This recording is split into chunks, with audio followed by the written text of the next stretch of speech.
Yeah, you bet.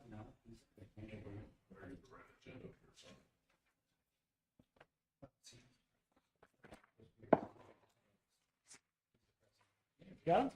Oh, I got it. Okay. I just had to flip around to that order, so it's sort of group. I'm good, how are you? It was a great thing. Beautiful weather. We should have this outside Should. somewhere. I don't know where, just somewhere outside. Yeah.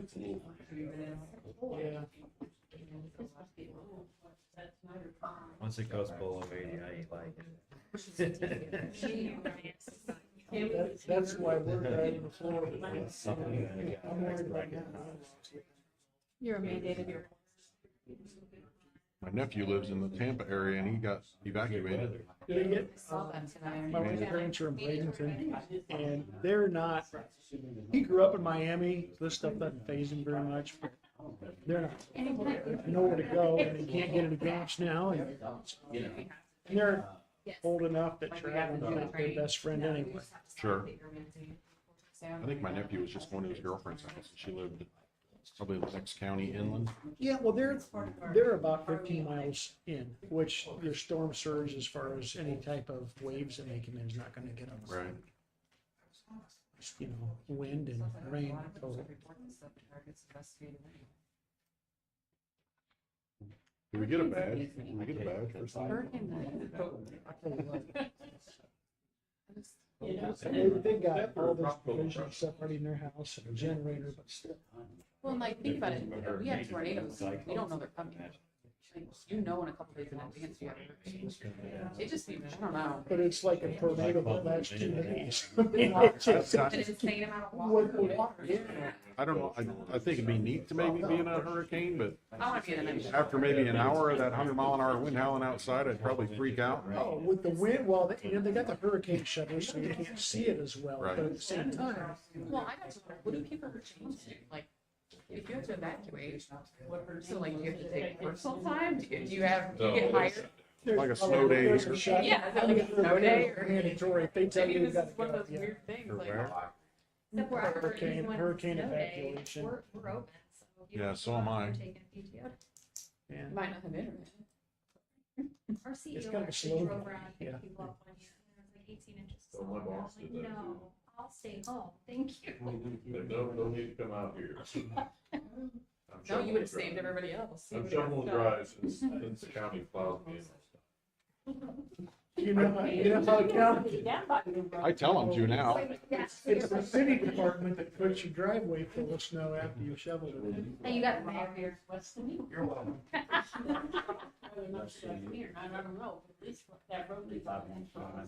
She takes that road to get back to her home. What is it? I love it. Oh, that road, yeah.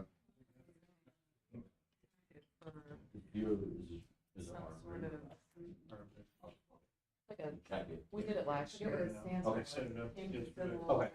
Training. I remember seeing that. You wrote the note, so you remembered it? You're gonna ask about it? Oh, okay. We ready? I don't know what it is. Call to order this budget hearing, for the Knoxville CUSD 202, September 26th, 6 p.m. Would everybody please join me in the pledge allegiance to the flag of the United States of America, and to the republic which stands one nation under God, indivisible, with liberty and justice for all.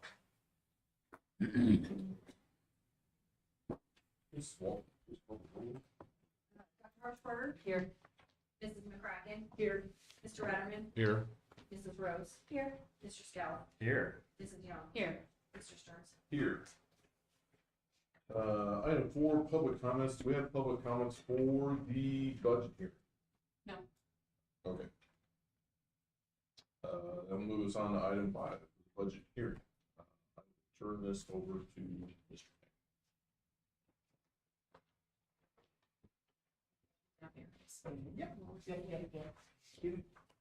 I don't want to spend a great amount of time, but for the benefit for those folks who really may not have a just a working understanding of how a school district budget works, I thought I'd put together a presentation that you'll see is page down. Here we go. So I'm calling it School Budgets 101. It's very basic, but like I said, it's going to be twofold. One is to give you the overview of a budget, and two is some of the highlights of how the fiscal year 2023 budget works for Knoxville. Like any budget, we operate with revenues and expenditures, but school districts do have a unique way of operating that might be different than some other businesses or even your own personal budget at home. So let's talk about school code. We know school code is the law, determines how we do everything in operating school districts. In a nutshell, here's how the budget process works. School code says that you have to submit an adopted budget to the state of Illinois, ISBE, no later than October 31st of the fiscal year. Also says that districts must adopt the budget no later than September 31st of a fiscal year. And I'm working backward because August is typically the time that you have your tentative budget approved. It takes 30 days of public opportunity to view your budget on display after the tentative budget's approved. Then you have to publish a notice in a newspaper of general circulation so that you can have a budget hearing then that typically it works August, September, October. If you want to have an amended budget at any time, you can do that, but the same format follows. You approve a tentative amended budget. You let it sit for 30 days for public inspection. You also put a notice in a newspaper of general circulation that will have a public hearing on the budget. You have that, and then again, it goes submitted to the state. So there's a lot of language there. In a nutshell, I'm not going to read a slide to you because you can read, but that summarizes the basics of any adoption process for a school district budget. Can I ask a question? Sure. But the district actually starts utilizing this budget July 1, right? Absolutely. Yeah, it's the way it's designed. It's not a good design, but it's designed that we have to work with. Yep, the school business, the actual fiscal year is July 1 through June 30. And I'll talk just, very briefly in a moment that part of the difficulty of a budget is, for example, in your transportation fund account, we really typically don't know what our true first transportation payment's going to be until hopefully December. That doesn't help you a lot. You know what you've put in your budget based on what you have put together for your transportation reimbursement claim, but you won't find out until December. You're supposed to get 4 payments a year. We're lucky if we get 3 in this fiscal year and 1 from last year that actually came in July, so it becomes part of this year's fiscal year budget. But you're right, it's a quarter of the way into the fiscal year before we actually submit it to the state. So let's talk about. Can I add to that just real quick? Yeah. So in February, I will ask you permission to begin working on the FY24 budget. At that, and that's a legal requirement, by the way. And at that same time, I will ask you permission for the district to begin spending funds July 1 of 23 until the time you adopt. Those two things go together. We do it early to get it taken care of. To address what I think your question was, because the budget, more than anything else, is spending authority. Mm-hmm. Spending authority. So going back to the basics of the budget, we know the revenues and expenditures. The revenue side comes from 3 primary sources: local, state, and federal funds. The percentages you see there, that varies by district and goes into a formula taking into account poverty, tax rates, those types of things. But for Knoxville, and it can change even from year to year for individual school districts, 48% of our revenue comes from local funds. Your tax levy, your registration fees, cafeteria fees, and some gate receipts at ball games. State funds, that's 39%, comes from evidence-based funding, what I used to call, well, what we used to know as general state aid. Your ESSER monies actually comes to us from the federal level, but it's more of a state line item. Transportation reimbursements, special ed, and some food service types of things. And federal funds, that's 13%. Title grants, some smaller food service reimbursements. And there's a lot more obvious detail that goes into all of this. But again, so you have a general working knowledge. Those are the respective percentages that make up the revenue and where those sources come from, local, federal, and state. Expenditures. There's some pretty clearly set laws on how those work. Each fund account is set up to be spent. We'll talk about fund accounts a little more in just a bit here. But for example, your education fund has a set, the guidelines are pretty clear, what you can use from the education fund. You can't just take anything you want. Transportation fund might be a good example to just give you an overview of, in that you spend it on transportation purposes. Can't spend it on anything you'd like to spend it on. We'll get into operational funds in just a bit, but just know that that's how it's basically set up. Fund accounts, those that are respective fund accounts. Let's talk about those in more detail. The education fund, which is Fund 10, which is the largest, obviously, of all fund accounts in your budget. There's two things that you really can summarize and use the education fund. One is how you instruct your kids in the classroom. All the materials used to teach any given class, but it's also used for your staff, combination of salary and benefits. Those are the two main items you'll see in the education fund. O&M, Fund 20, operations and maintenance, custodial supplies, paper products, various repairs, HVAC, water pipes, windows, those types of things. Can also spill over into life safety, but those are what you use Fund 20 O&M funds for. Debt service, used off to pay bonds we have, either if they're building bonds, working cash bonds, those types of things.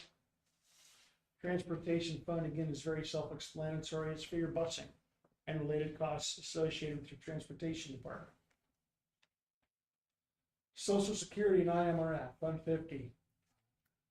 Title alone makes that very self-explanatory. You know what that's used for. Capital projects, funds that come in from the countywide sales tax. If you look at our budget, it's zero in revenue and expenditure. We're using that. This district has determined that the countywide sales tax will be used to pay off debt related to building projects. Makes sense. Working cash fund, Fund 70. That's a rainy day fund, and typically it's used if you need extra money because you're running deficit in a fund account. And there's two ways to do that. Either you can borrow it as part of your budget adoption process, knowing you're going to pay it back, or you can do a permanent abatement where you take a certain chunk of that money and permanently transfer it over. Both of those require legal, what's the word I'm looking for? Resolution from the board to approve those. Tort, legal work that could be done, also pays for inspections, and I've listed there fire alarm, bleacher inspections, any type of kitchen inspections, be it the hood over your cooking areas, those types of things that come in for inspect sprinkler systems. Life safety, again, I mentioned that before. That takes, it's funny, life safety, because it's all local money that you raise, yet it takes the state to approve you to spend that money. Then it takes architect, the ROE, sometimes it takes bids, depending on what it is that you have at hand. The state has to approve it. It's a lengthy process, but it is one way of getting those projects taken care of. Operational funds are those fund accounts that they're fluid. That's your education, your O&M, your working cash, and your transportation. You can move funds back and forth based on need. Again, it takes a resolution to do so, but I've seen districts that are really hurting in their education fund that have made transfers from even the transportation or the O&M to help offset those costs. We're not in that spot, but it can be done that way. Those are fluid fund accounts. State and federal funds are pretty much set outside of our control and come with a formula. Like I mentioned before, general state aid or evidence-based funding, there's a formula that goes into it, and we'll learn what our allocation is each year from the state. Local revenue, and I've said that's under our control to a degree. We can decide what we want to use that money for and how we want to spend it. But when it comes to how much we can generate, that's to a degree, because your local taxes obviously have a set tax rate. You've got your overall tax rate, but that's based on the fact that each individual fund account has its own tax rate. And with the exception of Social Security, IMRF, and tort, those have a set limit. And right now, this district is at its max limit in those respective fund accounts. Only way to change that is with voter approval or a referendum. As I've talked to the county clerk again, we're at our max rates in those respective accounts. You can increase those three fund accounts, Social Security, IMRF, and tort, based on need.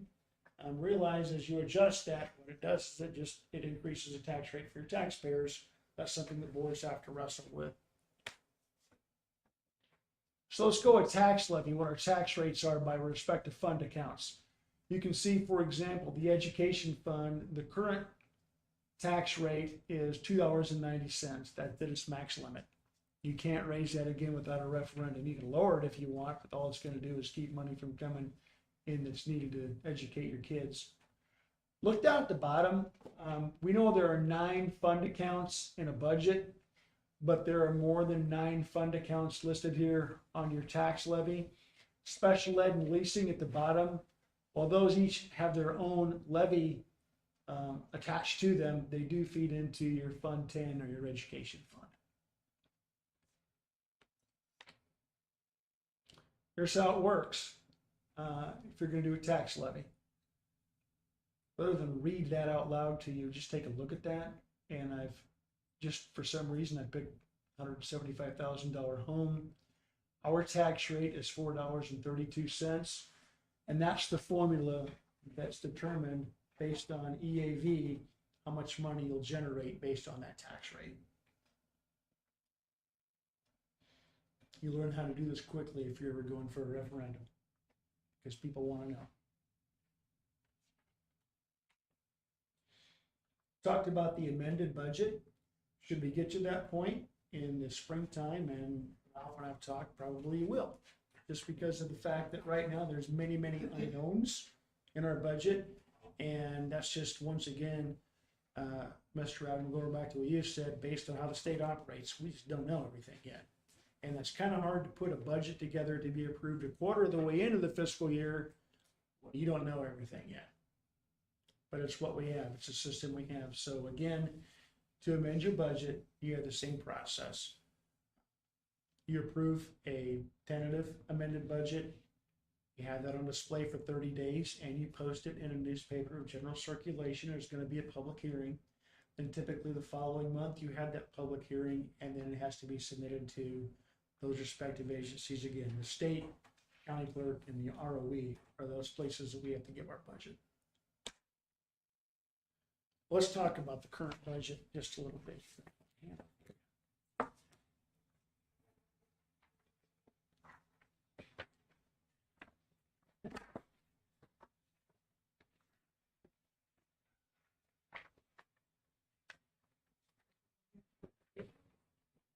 Here it is.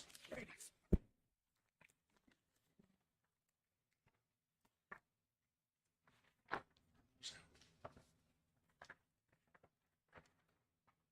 What you have are several of the first pages of the budget. And I gave these to you because, one, the cover page, one of the most important pieces up there is the box you'll see at the upper right-hand corner that says that our budget's balanced right now. There's three categories you'll find there. Either your budget's balanced. 2, it's not balanced, but a deficit reduction plan is not required. or it's not balanced and a deficit reduction plan is required. Right now, we're balanced. That's very good, so we're not worried about the other two. The other pages I've given you are nice summaries of the overall budget. It doesn't go into great detail, but it gives you some opening and ending fund balances. It gives you revenues to expenditures. So if you would, take a look at pages 2 and 4, which is titled the budget summary. I'm going to call your attention to all the way over to the left. There's a number that's your respective line item. So on page 2, line 3, that tells you what the fund balance is as we start the current fiscal year, July 1 of 2022. On that same page, page 2, line 11, gives you the revenue for each respective fund account. Going down a little bit to line 21, there's your expenditures for each fund account. Then 22 tells you if you're over or under revenue to expenditure for the current fiscal year. Now going back just a bit to, we all read that we had a balanced budget.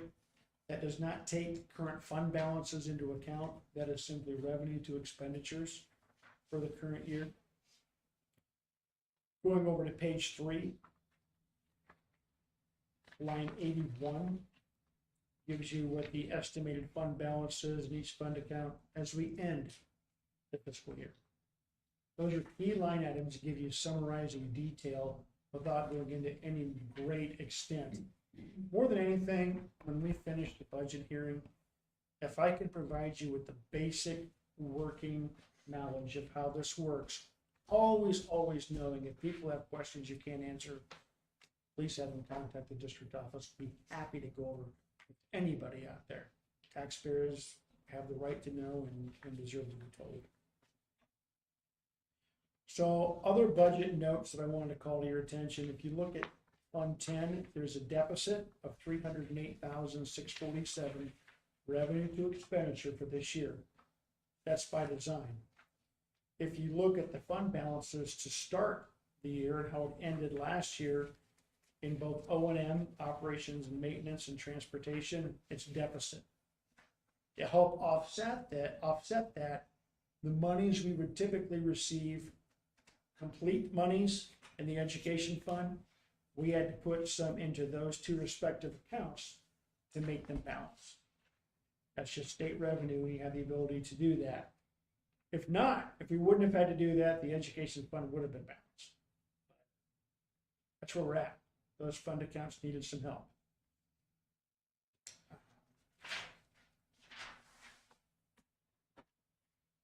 Those are the summary pages that I just called to your attention. So what's next? Where do we go from here? Well, in November and December, the tax levy will come up. By law, we have to submit our tax levy to the county clerk no later than the last Tuesday of December, which is the 27th. And I've already talked with Mr. Grimm. You know, we'll be taking care of this together because that's right at our transition time. But again, we're at our max rate in all our fund accounts, unless we decide to increase any of those non-ceiling accounts to take care of any anticipated need. We have a tentative levy, which will come in November, and a final levy to be approved in December. You know, that's coming up. We talked about the amended budget as well and the process for that. Those are the last two things that I think I can share with you as far as the process for the budget and those things that are big that are related to the budget. That was fast. We're already over the time we're supposed to start our normal meeting. But again, if I could have given you just a basic overview of how the process works, so if you have questions, you can maybe digest it a little more and ask questions, or if somebody in our community asks you, you can give a basic overview, knowing again that big questions come up, please send them our way and we'll try to help out. Questions? Could you email that slideshow? Yeah. You guys want that, I can get that to I'd you. like that. Yeah, you bet. You bet. I know that I've had people comment, well, my taxes went up, and they said, maybe the value of your property, whether it be farm ground or. Let's talk about levies just very briefly. Okay. Okay? You always want to guess high on your EAV. And here's why. We don't know yet what it is. I'm sure that our assessor can help us out. I have a couple meetings coming up. I'm trying to dig into what that total EAV will be. But let's say that we anticipate that the value of a home is going to increase by 5%. But it really comes in at 3%. We're only going to get 3%. That's where it's going to come in at. That's what we'll get. If we guess 3%, but it comes in at 5%, there's 2% of that overall revenue we've now lost and we can never regain. So if you estimate high, you're going to make sure you capture it. You're not going to leave money on the table. If we keep the tax rate exactly the same and your home is valued at $175,000, but it's assessed again and it jumps to $185,000, well, you're going to pay more because your home is worth more. That's the time when you're going to pay more taxes, not because the rates increased, but because your overall value of your home has increased. So I would rather guess high and not leave money out there. You know, again, we can guess 100%, but if it comes in at 3, we're only going to get 3. But you have to be cautious not to guess too high. You don't want to inflate your revenues too much. Right. You don't want to be ridiculous or careless about it either, or foolish looking, because you can give yourself a bad. Like, what are you doing that for? You know, instead, you want to make it a higher estimate that at least has some common sense to it. Absolutely. Questions out there? Okay, good. Thank you. Oh, yeah. With no questions, move on to adjournment. So I need a motion and a second to adjourn. Motion to adjourn. This meeting. Motion by Mr. Ratterman. Second from Dr. Harper. Mr. Ratterman, Yes. Dr. Harshbarger, Yes. Mr. McCracken, Mrs. Rose, Yes. Mrs. Scout, Yes. Mrs. Young, Yes. Mr. Stearns. Yes. Meeting adjourned.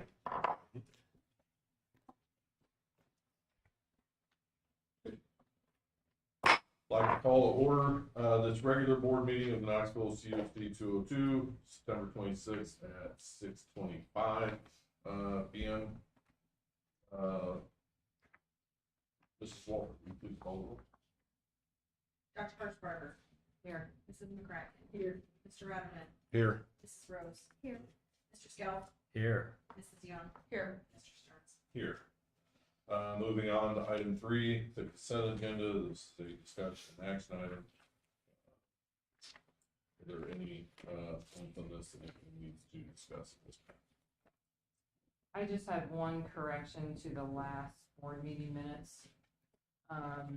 It said in there that we approved the second reading of the press. First reading should have been the first, yeah, and, I was gonna ask about the Stella Bar CTE, but I see we're discussing it down further, so we can talk about it then. Mhm. Okay. Any other questions? Items for discussion. If not, I would need a motion and a second to approve the consent agenda with the adjustment to minutes. Motion from Mr. Scout. Second, Mrs. McCracken. Mr. Scout, Yes. Mrs. McCracken. Yes. Dr. Harshbarger, Yes. Mr. Ratterman, Yes. Mrs. Rose. Yes. Mrs. Young, Yes. Mr. Stearns. Yes, motion. Item 4, public forum. Item 4.1, public comments. Public comments for the open meeting. Would be me, I guess I should have said. Okay. I'm Toby Myers, if you don't know me, Mayor. In 2021, we had a Knoxville graduate, he's anonymous. From years ago, gave the community fund $75,000 to plant trees. He has since been back in 2022 and given another $75,000 to plant trees, and I got an email last week that he'll proceed to do this to his death. I did give him a plan on behalf of the city to beautify Main Street with new Christmas lights, flagpoles, things. He doesn't like that idea. He wants trees. So I'm here tonight as a school district if you'd like some trees. We have 61 being planted between the cemetery, local grounds, and I sure didn't want the school district to not know about this because there's no reason to buy trees. So you can reach out to me, or if there's somebody I need to contact with the schools, but I'm gonna have money for trees. And they even, and the best part of it is, if you notice uptown, every new tree that's planted has a white pipe. We're also funding the watering.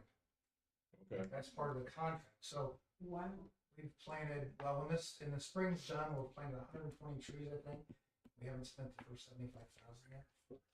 I mean, you think trees would be expensive, but they're not. Were there specifics on the like types of trees? There are, and Chris Rosencheck has it, but I mean, it's pretty open. It's just Okay. none of the stuff that Knoxville's or the country has had problems with, like Chinese elm. Some of the ones are more acceptable than others. Like wood trees, like I think like FFA would use like apple trees and things like that. Are those acceptable? So, yeah, I mean, because we're putting some ornamental trees and We he didn't talk. can find the cafeteria. Yeah, There right. you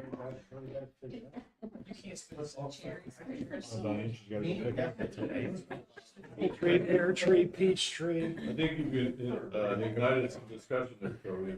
So, Thank yeah, you for please bringing get that back to our attention. because don't buy a tree. You know, as I go around like Main Don't buy Street trees. in front of our high school, it'd be nice to see the big oaks planted again. You know, that we lost during construction. You know, but anywhere, if it's football field, anywhere, grade school, you know, it's gonna look a lot better. So just Get the right kind of Put somebody tree. in charge, let me know. Do you ever see this being opened up to just the citizens? yes. So once he wants it, Yes. You can actually. he wants it, the city taking care of the school districts, the churches, and then we'll open it up to the citizens. We're trying to figure out the legality of that. We gotta make sure they're not planning over I just like city trees. services. Mm-hmm. So yeah, let us know. I got If you Really got nice. my my old backyard, backyard. something you help some wind. Yes. I go Didn't we windbreak. lose one at the football field? Open in the center of the We football lost one at the field. high school, so. Well, there's plenty, so, yeah, definitely for discussion with, with buildings and grounds for, the administration, so. Yeah. Pumpkin patch. Any other public comments? Thank you for that. Yeah, thank you. You got me thinking festival now. Moving on to item 4.2, good things happening for kids. I will open that up. Oh, do I have to drive? Can you drive? Okay, so I'm driving. You're driving. We will open with, Mrs. Keeler. Yeah, maybe oldies. Okay.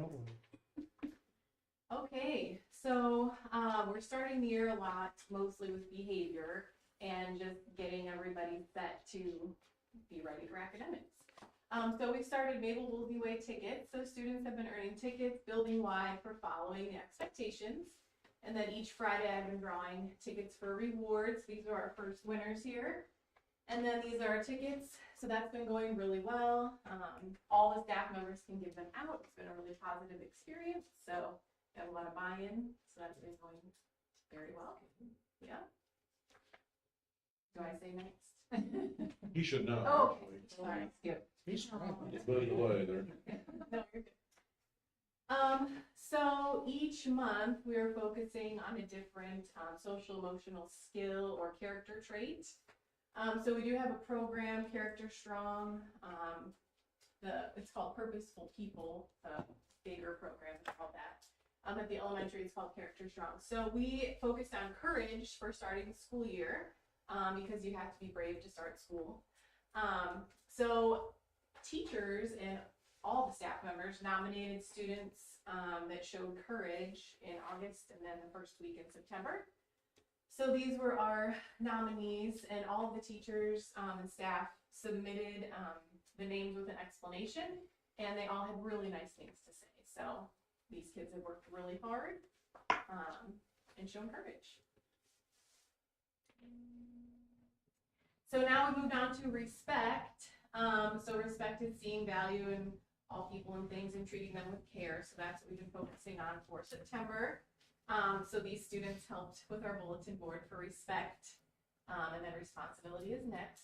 So everyone is taking part and really enjoying that. We had student council. So students in 3rd and 4th grade gave speeches on last Thursday, to run for student council. The students in 3rd and 4th grade then voted on members, and then with both votes and teacher input, the student council members were chosen. So Mrs. Parrish and Ms. King are running our student council this year, and they're doing an excellent job getting it started. These are some 3rd grade students who made posters and worked really hard. And even though, not everyone got to be in student council, all of the students worked really hard, gave nice speeches, and I'm really proud of everyone. So to let them know that. Did they speak in front of the whole school? They spoke just in front of their classroom. Okay. But that's still. That's pretty big. Still. Yeah, exactly. So they did a great job. And then last Friday we had our mini blitz at the track. So we raised money. We are still raising money for running and walking around the track. So all of our money raised is due October 11th. We had a really good time. So these are just some pictures of the students enjoying running. And yeah, went very well. Our glow run is October 15th. So this is new this year. The start time is 5 o'clock at the Knoxville Sports Complex. We'll have packet pickup before, and it's just 1 mile fun run. It's $15 per person with a household cap of $50 per household. And then we'll have a post-race celebration after. So we are trying to get a lot of people to register. So feel free to sign up. And then our counselor, Ms. King, has been also having teachers nominate students for showing exemplary character. So since the very first day of school, these are some of the students who've been nominated just for working hard and showing exemplary character. So we have a bulletin board up for them. So we're just trying to recognize all the students showing good behavior, working hard, and using them as role models and examples for the rest of the students. And then these are just our upcoming events for September, October. That's it. Thank you very much.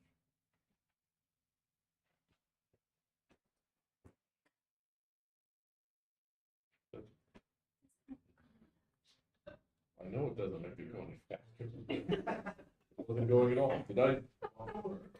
No, you're good. Mr. Okay.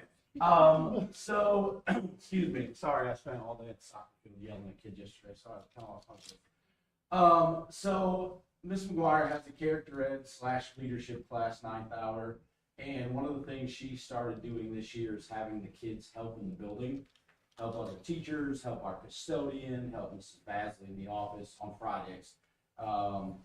And it's been super awesome to see the kids. They're walking around picking up recycling and helping Denny, our afternoon custodian, start cleaning, get garbage. They are laminating stuff for Mrs. McGuire to hang out on we've got a new bulletin board that Kevin found that we hung up. Similar to Mabel with focusing on respect right now.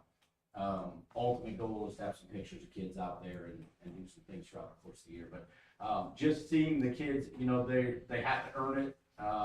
But being out and helping in the building, the staff has loved it. They can go into classrooms and help. They can help in the office. They can run errands. Just on Fridays, just a variety of stuff. They're also going to do a service learning project for St. Jude. They're just kind of starting to plan that as a whole class. This elective was new, I think, just last year. So she's kind of brainstormed different things they can do, and this year they're going to do that as a whole class. So we'll have more info about that as we get more out. So our STEM students, our 7th and 8th grade STEM class, like Mrs. Fry and Miss Hopper, they do awesome things with their kids. It's just really cool what they do. And it's cool what the kids come up with. So it doesn't look like the video is going to work, which is fine. But they had like these robot racers that they programmed to they had like 3 wheels that tried to turn to make it go forward. And just the ability for these kids to do it in junior high is really neat. And they have a blast in there. So there's a video there if you guys pull up the slides on your own, you should be able to watch it. It's not very, it's only a couple seconds, but. These are from Mr. Johnson, so I'll just say, like, he's done a great job stepping in. Like, I don't envy him one bit trying to replace Mr. Olmstead. But he's done a great job with our kids. They're responding well to him. He's got high school kids that come over from time to time and help them first hour, especially our 7th and 8th graders, which is really cool. So they're working on the homecoming parade, learning to march because they'll be with the high school kids. And then our 6th graders, so they don't have band prior to 6th grade unless they take it privately somewhere. So it's just a lot of learning techniques and how the instruments work. They're doing a really nice job. They're working on some stuff at home on their own, so that's neat to see. This is kind of a shout out to the high school kids too, but I was contacted a couple weeks ago. The FFA kids want to come over and work with each grade level once a month from now till Christmas, just on various FFA stuff. So they came over and started with the 5th graders. They went to 4 different classrooms. They had them paint apples on a plate just with some paint and talk about apples.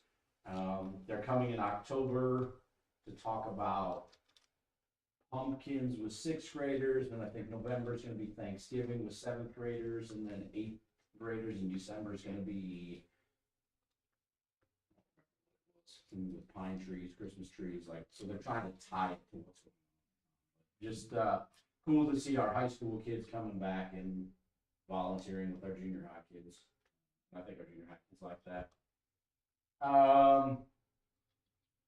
Miss Hopper does some really just neat games that she takes her concepts in class and turns them into games. So they were playing a version of war with rational numbers and comparing fractions and decimals, and it engages the kids when you walk in there instead of her standing up front lecturing all the time about math.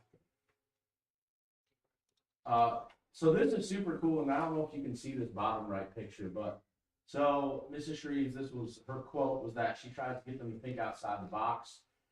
So she gives them a board and the nails hammered into it, and they have 14 other nails to try and balance on that one single nail.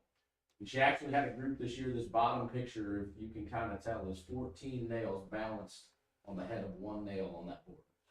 So like the kids, again, just doing things that they probably would never think of or wouldn't imagine they could do. Some stuff about athletics, cheer and dance. The cheerleaders at our home football games. They come to home boys basketball games. When I put home football games, they actually go to away conference games as well. Dancers they were at our home football game. We'll have 3 more home games, and then there'll be a boys game. So come on out and see them. Just adds to it to see our kids involved. Cross country's rocking it out. Placed 2nd in the last couple. The meet before this one, I think there were either 5 or 6 teams. We had 5 kids in the top 20. Stark County had 6 kids in the top 19. So they're doing a nice job. Our boys only have 4, so we don't have enough for a technical team. So we never had team finishes for them, but individually they can still qualify. Football, we've got 18 kids. Haven't won a game yet, but we've been in almost all of them. Rockridge wasn't as close, but the other ones we've been right there. They've been in the game. So, and I think they're getting better every week if you watch them. For those of you that don't know, comparing to Rockridge is not. They probably had 60 kids, and they all look like the top. Yeah, their quarterback was the size of Tom Yeah.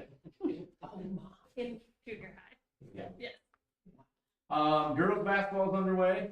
We got 10 girls on the 7th grade team, and we actually included 6th graders this year because we only had 3 or 4, I think, 7th grade girls that went out. So we had to open up the 6th grade for the girls. We've got 8 girls on the 8th grade team. We're actually right now at 7. If any of you know Taylor Jansen, She actually I can't make this up. She fractured her kneecap standing up when she was sitting down in PE class to start their exercises. Like fractured it just standing up. Their doctor said it was like, must have been how she was sitting and bent wrong. So they're down to 7. Amazingly, now I don't know if this speaks to who we played or just that their defense is really good. 8th graders played 3 games and they've given up 9 points. Wow. Total. Shout out. 1, 5, and 3. So I have a feeling that number will go up when we start conference play, but they're off to a great start. And we'll do Spirit Week at the junior high as well during homecoming. So the student council comes up with some different days for the kids to dress up. Typically, our kids really enjoy dressing up. A lot of them get involved during that week, so make it kind of fun. And then just a bunch of games coming up. And surprisingly, in a couple weeks, it's the end of the quarter. So come on out if you want to volunteer. If you just want to come out and see our kids, we've got plenty of events coming up. I think that's it. Is that it for us? Thank you, Ms. Foster. Thank you. Mr. Bob. Knoxville High School. I think classes are going great. I made a comment today to one of the teachers. Every time I've gone in, I'm amazed at how engaged they've been. And I was making a comment about it today. It doesn't matter where I'm going. And they're reading books, like real books, hold them in their hand. And it's, you can tell the difference now when they're not, and they have a reader or a phone in their hand. Science department made biodegradable plastic. See how long it can last with hanging outside the window. They've grown some monarch butterfly caterpillars. I did not realize how small they were, and apparently there's really tiny radios you can attach to them, and they're going to and send them away to track them on their migration route. The theater class, Mrs. Sprecher told me, yeah, I want to see the radio. That's gonna be something. Mrs. Sprecher told me that the theater class has grown, that she teaches has grown so much that for the upcoming musical, they have too many. She's like, this is great. She's going to work them in shifts. Everybody's going to participate, but usually she's begging and scraping together. Oz is musical this year, November 18th and 19th. Cast is set. If you ever want to be inspired, you need to come over and check out the life skills class. Those kids, what Miss Smith and her aides are doing over there is amazing. I can't say enough about it. They were so excited. They got involved in the great meal race. They're already getting responses. And what that was is life skills classes around the country sending actual letters to each other. And they have a template that they have. In Middlesex, New Jersey, all of a sudden we had 15 or 18 letters just come in from Middlesex, and they wrote one to each kid. So they're going to Camp Big Sky, where they're not only doing classroom work, but then they get out there, and it looked to me like they're doing some horse therapy with it.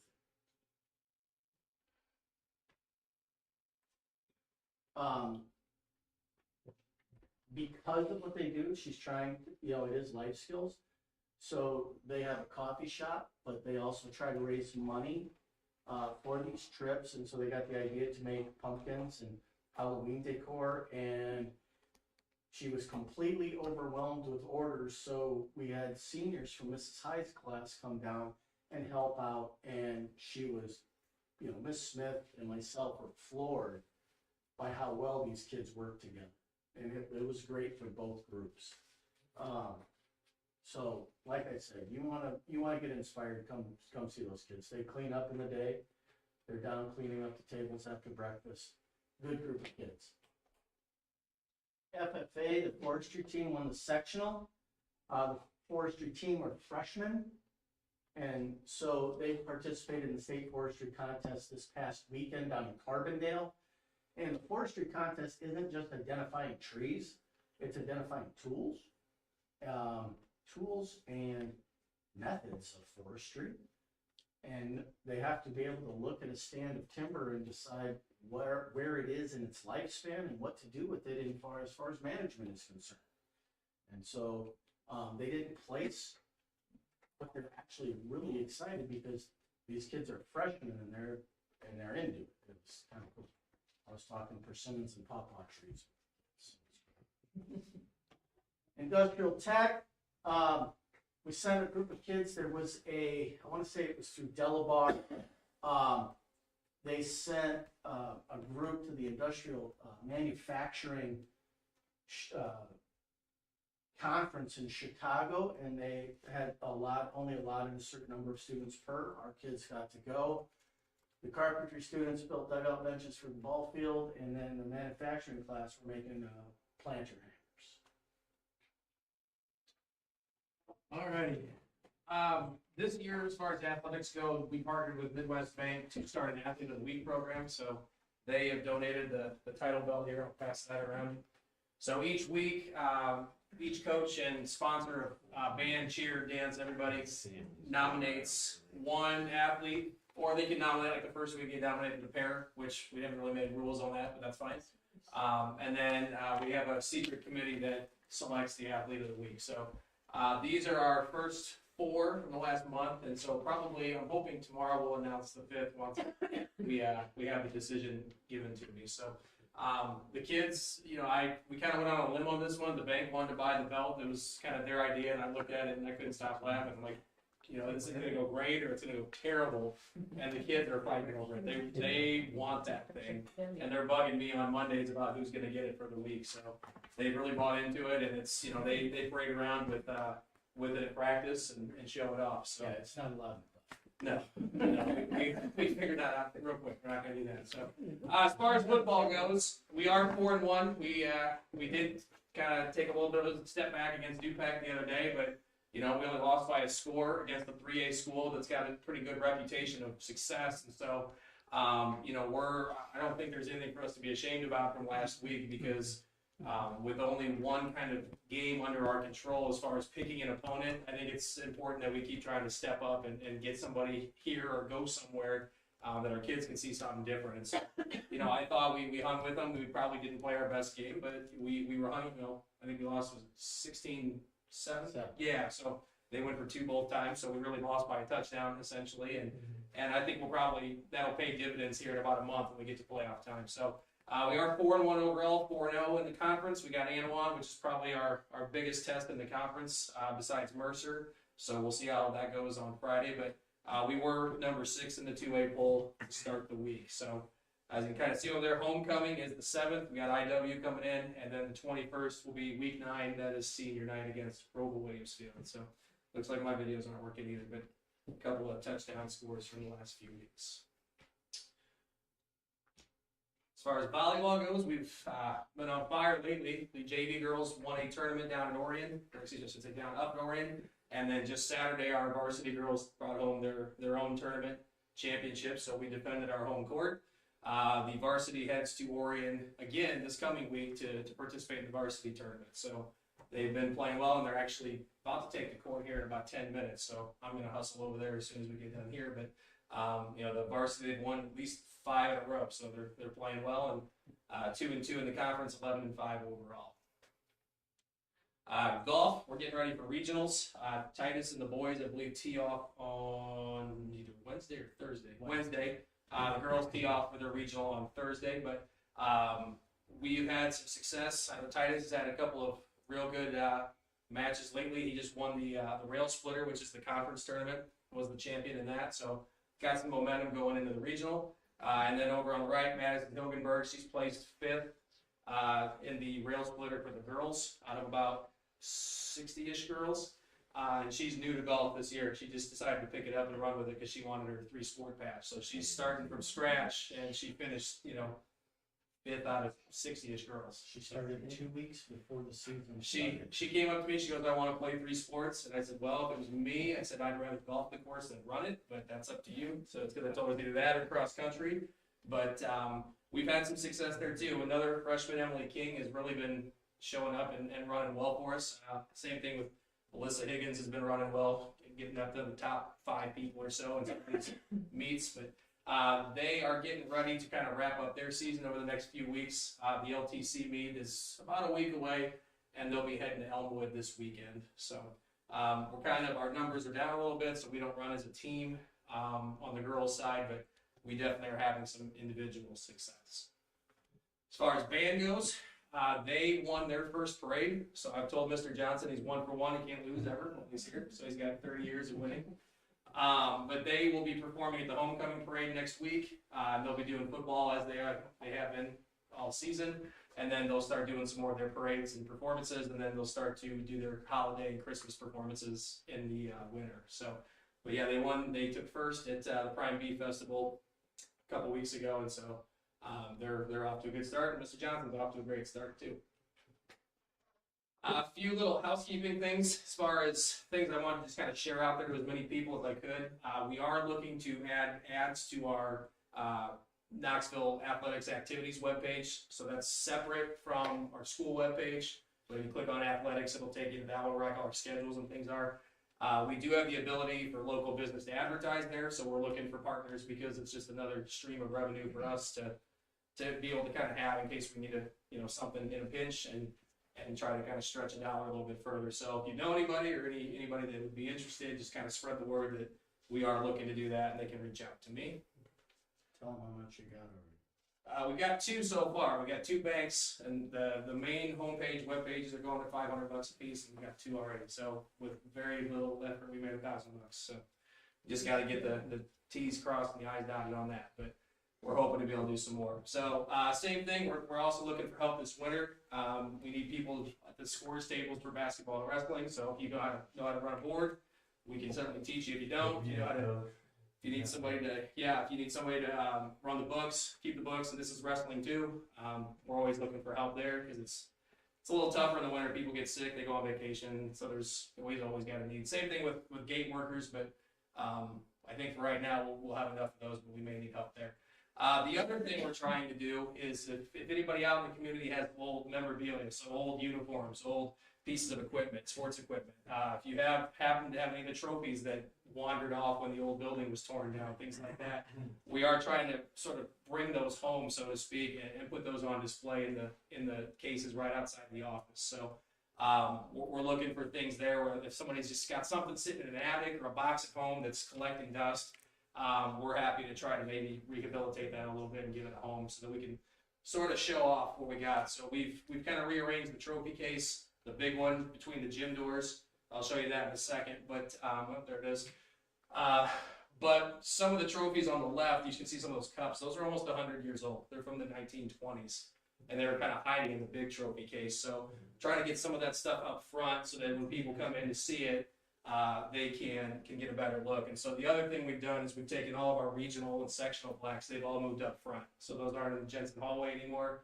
Those are in the big trophy case. So when you walk into our gym, you're seeing what we've done. And so hopefully we got a little empty space. So hopefully we're going to add this year. But we got some room to grow into that. But we got some space up front there too that we're trying to find some stuff maybe that would mean something to the community so that when people come in, they kind of get a sense of what we've done over the last 100 years. So that's where we're headed with that.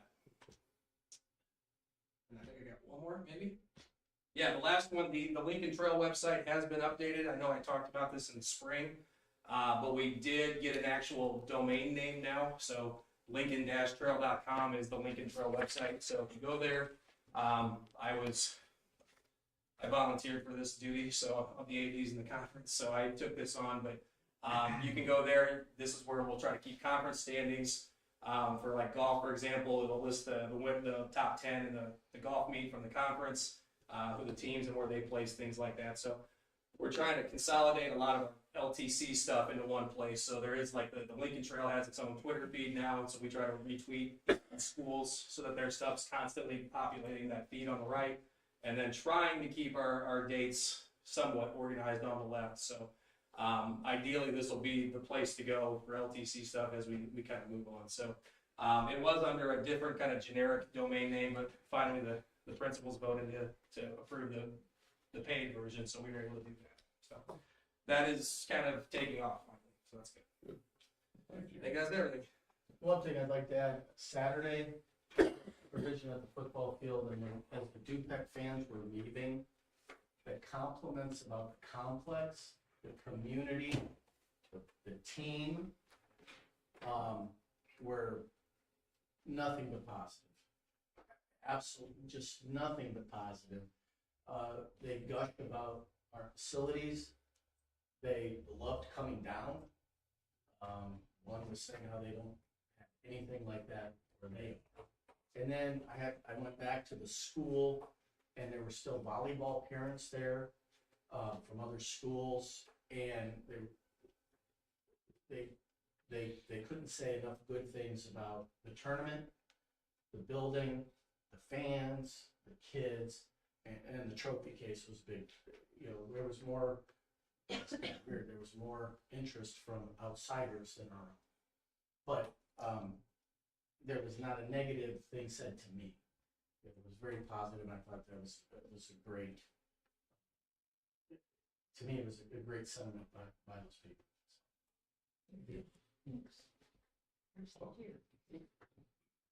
Moving on, item 4.3, Superintendents Report. You know, so much what I would normally give as a superintendent's report would be covered throughout the agenda. I've got to tell you though that, well, what we do in the soup, you know, we're doing all the checks and balances and the report running and the budget development, all that kind of good thing that goes on at the district office. I thank the ladies very much I'm working with because they're tremendous help. That's not as glamorous and really isn't what the focus should be. The focus should be on the things you've just seen here. And if you look at what's happening, I've been here a month now, and I think John used the words engaged learning. That's not just at the high school. As I enjoy going to all three of our buildings, there's engaged learning up and down the hallway.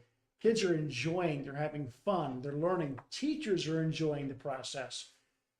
Guys, you've got a good thing here.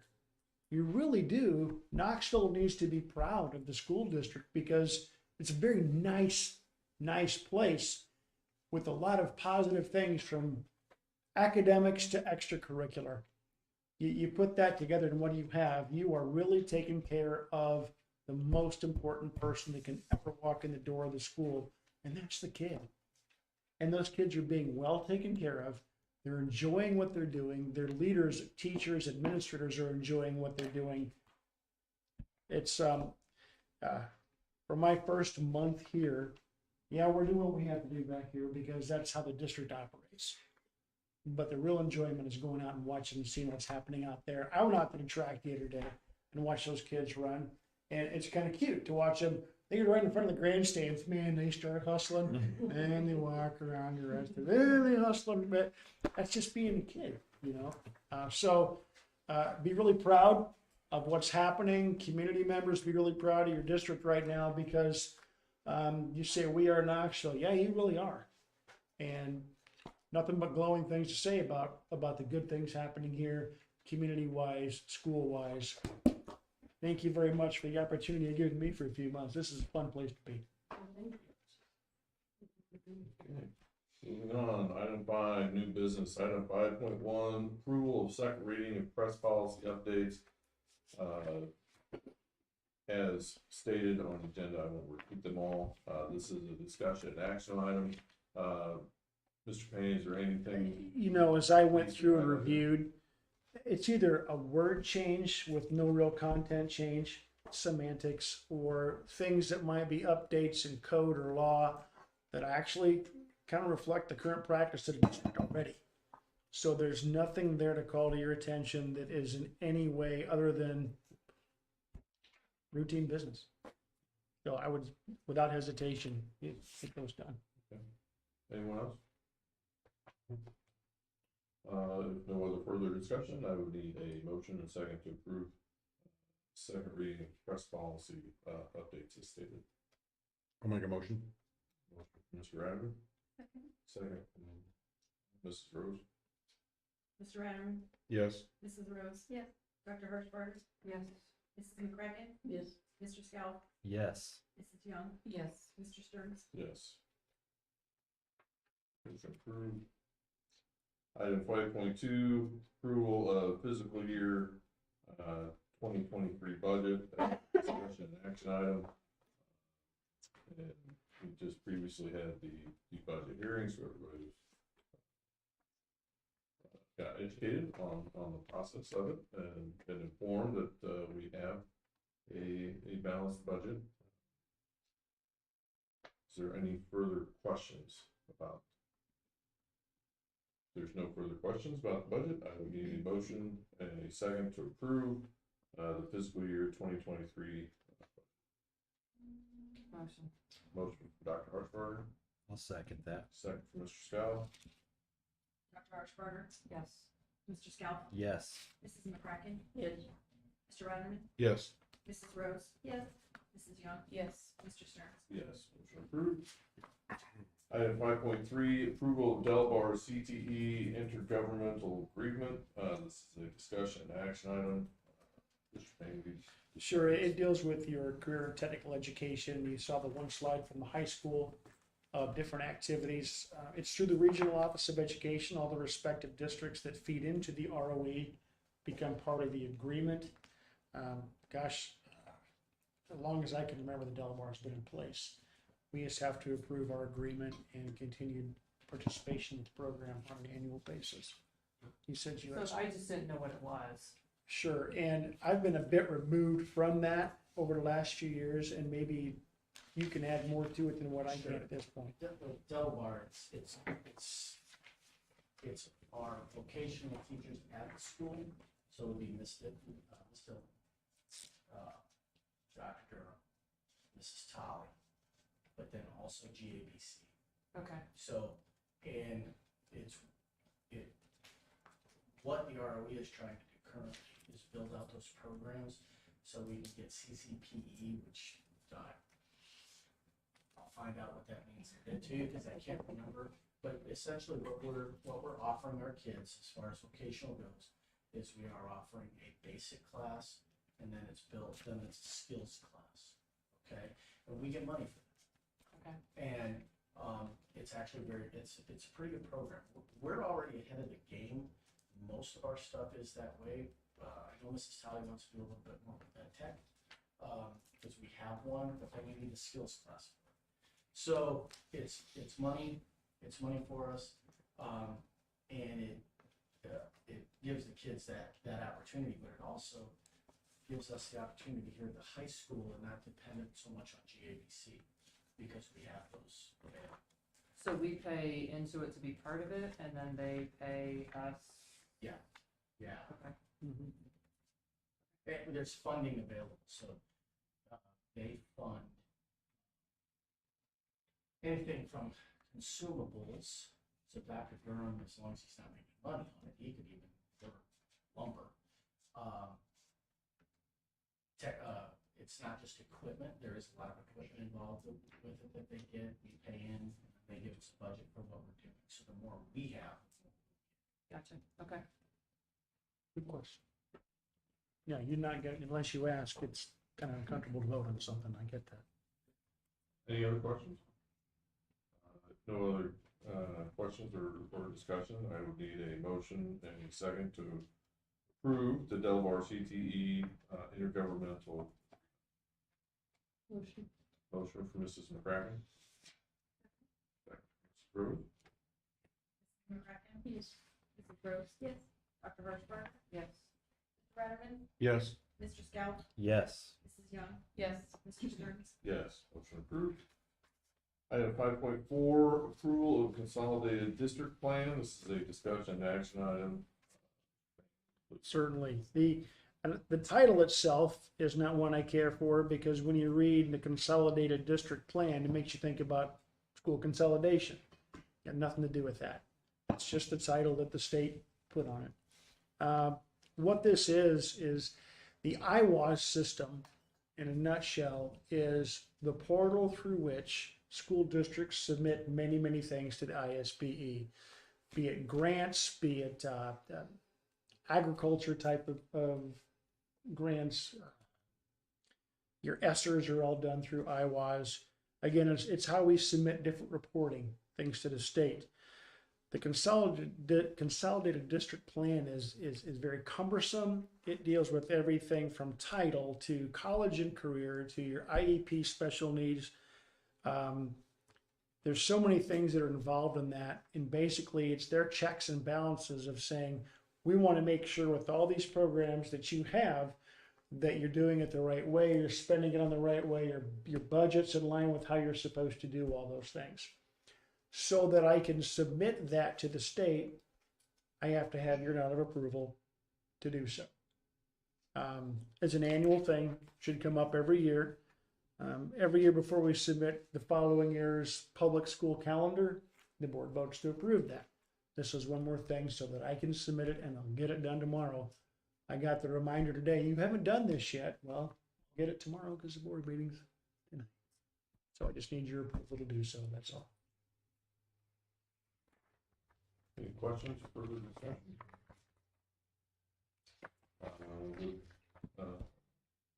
With that being, I would need a motion and a second for the approval of the consolidated district plan. Motion. Motion from Mrs. Young, Second. second from Mr. Ryder. Mrs. Young, Yes. Mr. Ratterman, Yes. Dr. Hirschberger, Yes.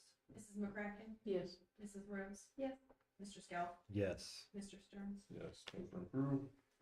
Moving on to item 5.5, approval of additional contractual services with Illinois Association of School Boards. This is the discussion action item. Based on our discussion with Mrs. Vineyard last month. This contractual agreement is for the open forum. Does that, groups? does that have the Open group. including of the, what you're talking about, had the stakeholder group? Yes, yes, That's what she's talking about. yeah, that is a contractual agreement. Got Our prior was already taken care of, so this would be the additional funds that we would Got have to pay out for that. Do you have that language in front of you? Because at one point in there, it talked about one night. And I I saw assume, that too. and I assume the stakeholder would just be one night. I didn't know if that was a big deal or not.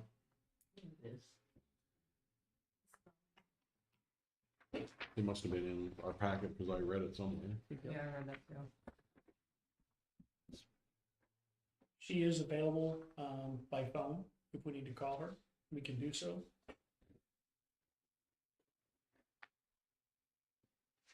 What you're saying is we're gonna operate this in one evening? Yeah. Since they're additional 1,500 per day, but I know what you're saying because I read that too and questioned that. It's not One the day. same as it's on here. I don't see that here.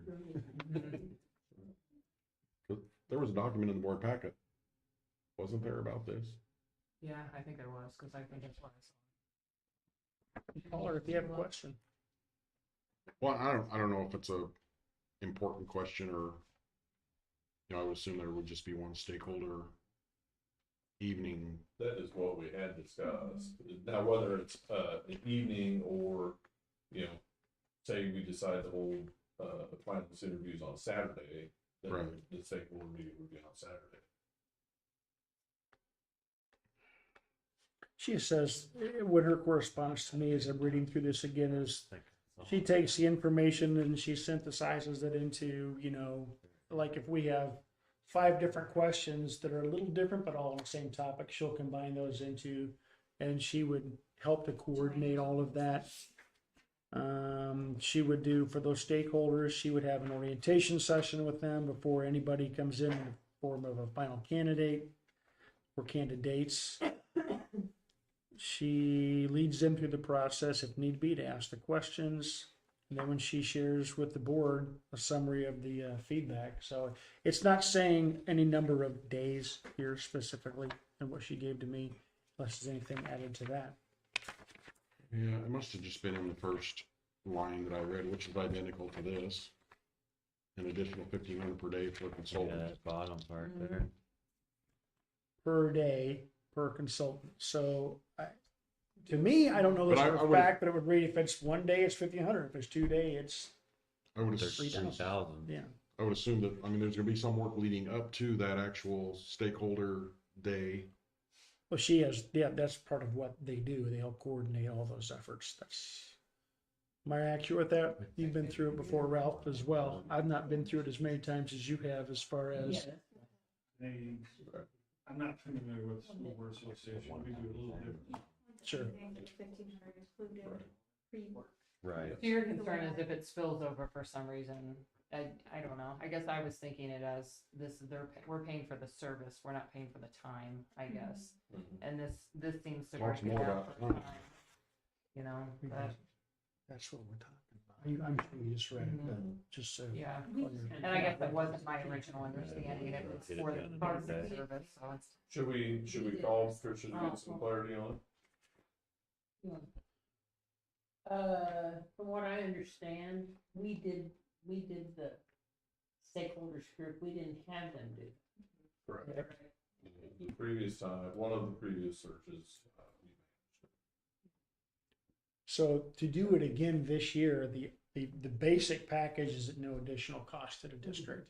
This is an addition as compared to what was done before. So being it's an addition, there is a cost for that added section. How it works out as far as if it's by the day or the overall package, I can't answer. Because the way this is stated for in-district work or work performed in IASB offices, I would think there's gonna be quite a bit of that, isn't there? I mean, for what she was, I don't know, unless she's, to me, I don't think of her coming here totally unprepared and trying to, that day, put something together. But she did say in that meeting overall that it would just be an additional $1,500. So I for them think to prepare it. for her to manage that meeting, yes. Mhm. I mean, I think if you look at that form, there's a really small check mark in the bottom box. So we're agreeing to the bottom item only. Correct. I didn't even notice that until just now. The check mark should be bigger. Honestly, but, you know, because these other top three things don't even matter. We're not agreeing to that. Just for the additional fee for them to hold The 1 day stay. yeah, You need to make it bigger. so- I did on my screen. I magnified it. Now I can see it. So I'm good. I got no.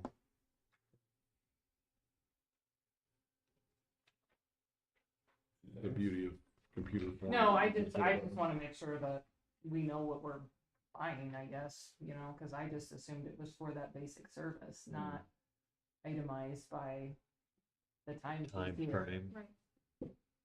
Not that I wanted to drag it out 2 or 3 days, but I guess that. You'd like to get it done one day. Yeah, right, I just didn't realize we were paying by the day. No other further discussion? I'm gonna at least give her a text and Okay. say not to be looking for us to, if that's all right. Yeah, no, that's fine. Need approval, in a second for, the additional contractual services. The Illinois Association of School Boards. I'll make a motion. Motion for Mr. Ratterman, I'll second. second for Mrs. Jones. Mr. Retterman, Yes. Mrs. Leon, Yes. Dr. Hartsbarger, Yes. Mrs. McCracken, Yes. Mrs. Rose, Yes. Mr. Scout, Yes. Mr. Stearns. Yes. Motion approved. Item 5.6, approval of FFA trips. This is a discussion and action item. I'll wait for Mr. Penny to finish. Yeah, I'm not a fast Okay. thumb guy. Two thumbs. Too old for that. You know. Too old for that. Tell you I'm not good because I just recorded all of that. Sorry. The FFA trips, basically speaking, those are the unique ones that may come up, like this national convention. If it's part of the normal course of their activity or their competitive series, and for example, I know that the high school is going to have different times when basketball's going to be overnight because it's part of the normal season. FFA has any number of trips as part of the normal season. These are those trips that are above and beyond. So I wasn't quite sure how that would work because it talks about it in board policy. So I did some homework and started talking to some people that I know that have FFA, and when I went to one website, the first thing on their September board agenda was FFA trip.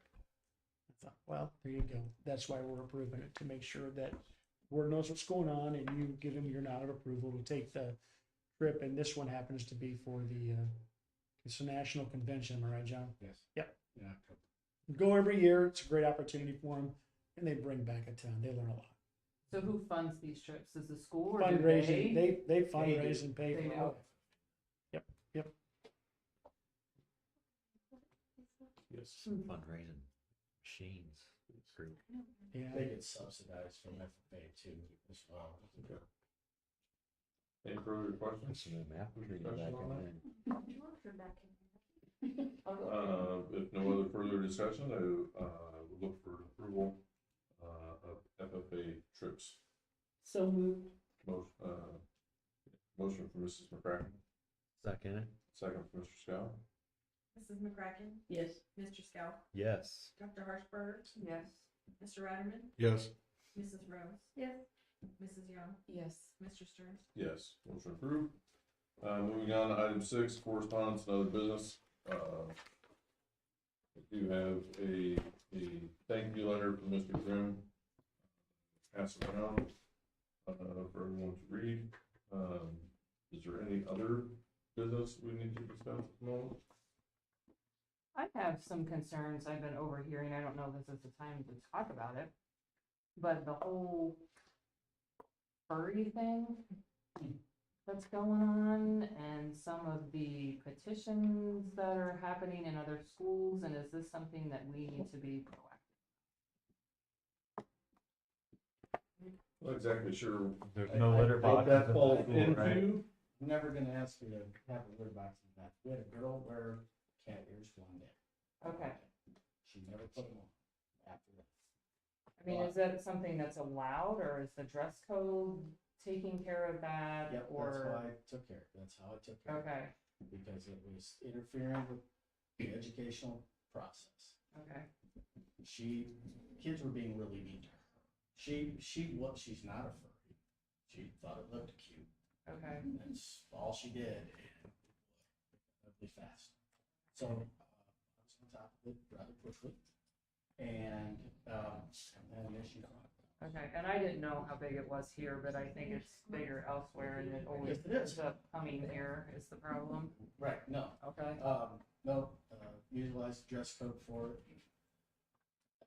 Other than the fact of how she was treated, like I said, she wasn't doing anything but trying to be a kid. Hmm. And there were some adults involved attacking this kid, so, but no, it's been a squash. Okay, thank you.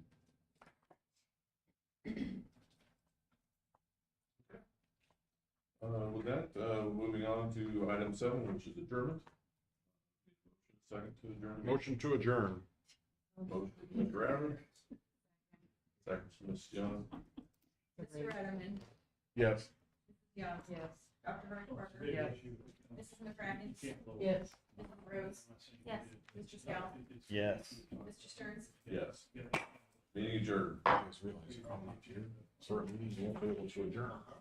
Not as When does it fast, say no. that? She's like, who's gonna do yeah. Dwayne's job? When does it say that? I'm just gonna say that.